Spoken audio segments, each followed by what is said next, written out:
Hello મિત્રો, શેરબજારની વાતોમાં શુક્રવારે મિડકેપમાં જોરદાર ઘટાડો હતો. મિડકેપ અને સ્મોલ કેપ ઇન્ડેક્સ 2% ઉપર ઘટાડો થયો હતો અને પોર્ટફોલિયોમાં દરેક શેર ઘટતા હતા. પરંતુ આજે ગિફ્ટ નિફ્ટી 24,262 120 પોઈન્ટના વધારા સાથે ટ્રેડ થઈ ગઈ. હવે બજાર ખુલે ત્યારે સાચી ખબર પડે. પરંતુ ઘણા વિડીયો અને લોકોની સોશિયલ મીડિયા ઉપર ભારત અને પાકિસ્તાનનો જે તણાવ છે એની ચર્ચા ખૂબ ચાલી રહી છે. મિત્રો, પરિસ્થિતિ બેકાબૂ નહીં બને એ દેખાઈ રહ્યું છે. બયાનબાજી બનશે એવું દેખાઈ રહ્યું છે.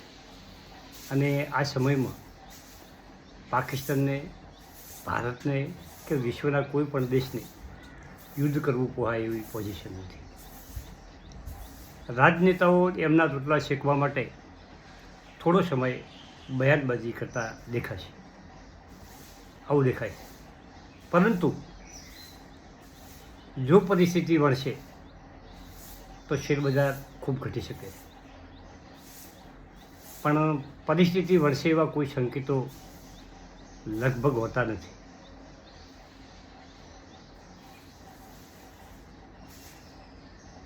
પાણી બંધ કરવું, આ બધું કરવું, હા કરવું, ના કરવું, પણ પાણી બંધ કરીને એનો સંગ્રહ બીજું આપણે બધું સમજીએ છીએ. ભારત તરફથી છીએ, આપણો દેશ છે, પાકિસ્તાન આતંકવાદીઓને રક્ષણ આપે છે, આ બધું ખરું. પરંતુ યુદ્ધ થવાની કોઈ શક્યતા ઓછી છે. હવે આપણે શેરબજારની વાત કરીએ. એ શેરબજારમાં ઘણી કંપનીઓના જે ત્રિમાસિક આંકડા છે, વાર્ષિક આંકડા છે, જોરદાર આવ્યા છે. અને એવી કંપનીઓમાં રિકવરી દેખાશે. રિલાયન્સના પણ આંકડા, ત્રિમાસિક આંકડા સારા આવ્યા છે. શુક્રવારે બજાર બંધ થયા પછી રિલાયન્સના આંકડા આવ્યા. રિલાયન્સ 1300 ઉપર ટ્રેડ થઈ ગયો છે. અને આંકડા બજારને જો સારા લાગશે મિત્રો, એનું માર્જિન આ બધું સારું લાગશે તો રિલાયન્સમાં તેજી થઈ શકે છે. જેટલી તેજી થાય છે એ સમય કહેશે. અને સારી સારી કંપનીઓ પણ દોડવા લાગશે. અને આ બધી વિશ્વમાં આવું બધું ચાલવાનું. એક દાડો અમેરિકાનો પ્રોબ્લેમ હશે, એક દાડો ચીનનો પ્રોબ્લેમ હશે, એક દાડો પાકિસ્તાનનો પ્રોબ્લેમ હશે, એક દાડો વિશ્વના જુદા જુદા પ્રોબ્લેમો હશે. પરંતુ આ પ્રોબ્લેમો વચ્ચે પણ બજાર વધઘટના અંતે છેલ્લે બજાર દોડવાનું છે, એ 100% વાત છે. હવે તમારા પાસે જો સારી કંપનીના શેર તમારા પોર્ટફોલિયોમાં પડ્યા હોય અને એ કંપનીના આંકડા ત્રિમાસિક સારા આવે, એના વાર્ષિક આંકડામાં સારો ગ્રોથ હોય, એનું સેક્ટર સારું હોય, તો તમે એ કંપની હોલ્ડ કરી શકો છો ડેપોઝ પછી. તો તમને એનું સાચું પરિણામ, એની સાચી નફો તમને મળી શકે મિત્રો. અને બજાર, શેરબજારની કંપનીઓ જેનું વેલ્યુએશન સારું છે, જેનું પીએ, બુક વેલ્યુ, જેનું પ્રમોટરનું હોલ્ડિંગ અને એફઆઈ અને ડીઆઈનું હોલ્ડિંગ આ બધું કેટેગરીમાં આવતું હોય તેવું કંપનીઓ દોડવાની છે. લોયડ એન્જિનિયર, આ કંપની 60 નીચે જતી હતી, અત્યારે 70 આસપાસ ટ્રેડ કરી રહી છે. એના ત્રિમાસિક આંકડા આવે અને એ સારા આંકડા આવે તો આ કંપની હજી પણ કાઠું કાઢી શકે એવી કંપની છે મિત્રો. નીચા ભાવની કંપની છે અને એનો કોઈક રાઇટ ઇસ્યુના સમાચાર છે. ને સમાચાર ઉભર્યા છે, પરંતુ એની વિગતવાર અભ્યાસ હું આજે કરવાનો છું. અને કાલના મારા વિડીયોમાં એ આખી વાત કરવાનો છે. પછી એના પછીની બીજી વાત કરું તો સુઝલોન એનર્જી, એના પણ ત્રિમાસિક આંકડા આવ્યા પછી આપણે જોઈ શકીએ કે પરિસ્થિતિ કેવી નિર્માણ થાય છે. અને સોલાર સેક્ટરની કંપની છે. ખૂબ નીચા ભાવથી દેવું ચૂકતે કરીને આગળ વધી ગઈ છે મિત્રો.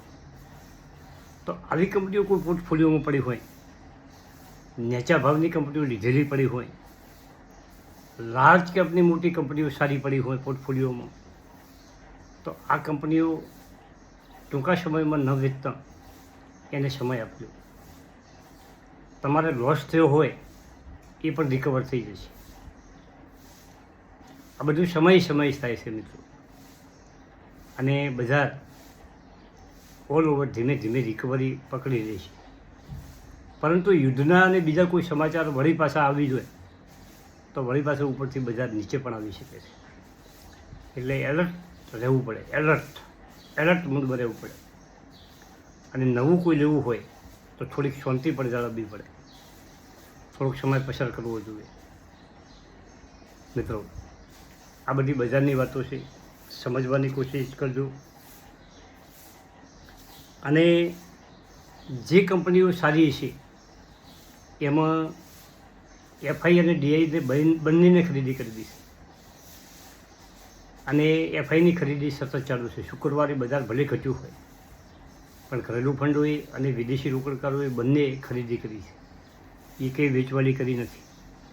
પણ વેચવાલી શુક્રવારે જો કોઈએ કરી હોય તો એ આપણા રિટેલ રોકાણકારોએ, ઓપરેટરોએ જમકર વેચાણ કર્યું છે. અને એના કારણે જે મિડ કેપ અને સ્મોલ કેપમાં ખાસો એવો ઘટાડો શુક્રવારે દેખાડો. હવે આજે સાચી પરિસ્થિતિ તો બજાર ખુલ્યા પછી ખબર પડે મિત્રો. અત્યારે ગિફ્ટ નિફ્ટી ટ્રેડ થઈ ગયો છે 24,262 આસપાસ, અને થોડો ઘણો વધારો દર્શાવી રહ્યો છે. પરંતુ બજાર ખુલ્યા પછી સાચી એની ખબર પડે છે. અને બજાર ચાલુ બજારે પણ કોઈ એવા મેસેજ શેર બજારને સ્પર્શ કરતા આવી જોઈએ તો બજાર એકદમ રિકવર થાય છે. અને નેગેટિવ સમાચાર હોય તો બજાર ઘટાડા તરફી થાય છે. આ બજારની સમજવું પડે મિત્રો. અને તેજીવાળો વર્ગ બજારને સતત તેજી કરવા માટે મથતો હોય છે, લેવલી કરતો હોય.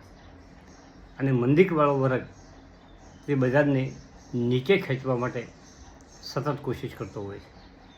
આ રીતે બજાર અપ અને ડાઉન થતું હોય.